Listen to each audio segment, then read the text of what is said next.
there will be people listening to this who may not have listened to the first show.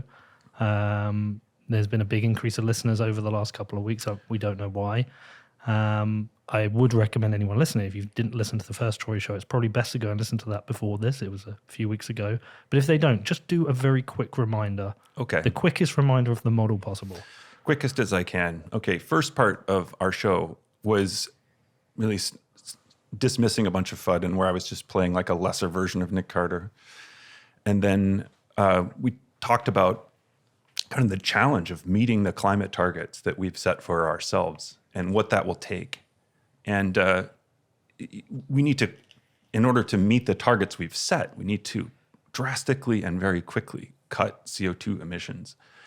And the only way to do that that's humane and decent is to create a tremendous amount of new energy generation with less carbon intensive forms of energy production, like wind and solar and nuclear. And that needs to happen very fast. Like we need to electrify the economy, switch over fossil fuel burning parts of the economy, like internal combustion engines and heaters, to electrical motors, electrical heaters. And that will mean that we need to triple or quadruple energy production, electricity production.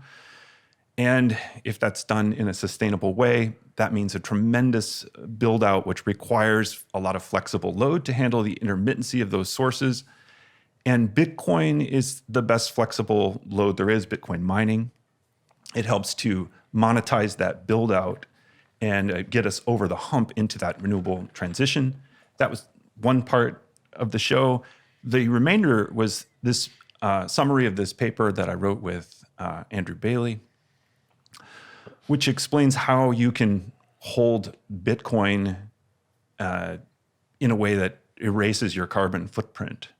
And you do that by mining in proportion to your holdings. If you hold 1% of all Bitcoin, say, you just do 1% of all Bitcoin mining in a sustainable way, or you buy 1% of all hash rate that's sustainably produced. And we argue that because Bitcoin supply is algorithmically limited, it's 6.25 Bitcoin per block or 900 Bitcoin a day.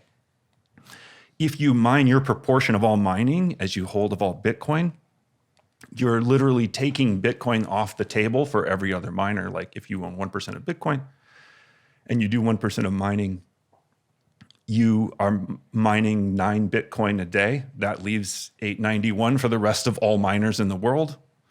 And if yours are not producing carbon, if you're mining those 9 are not producing carbon, the rest of the network is not really your concern. You've mined your part of you've mined the same incentive that you've given to the network, you've mined it. And so then these two ideas kind of played together. I'll wrap this up. Mm-hmm. So that actually, if a lot of people who hold Bitcoin decide to mine their incentive, mine the same percentage of all mining as they own of all Bitcoin, that would be a tremendous influx of capital into Bitcoin and into green mining. Into Bitcoin because we have whatever, $16 trillion in this country that's locked in ESG frameworks. And we think we can unlock that capital, and that will push number way up. And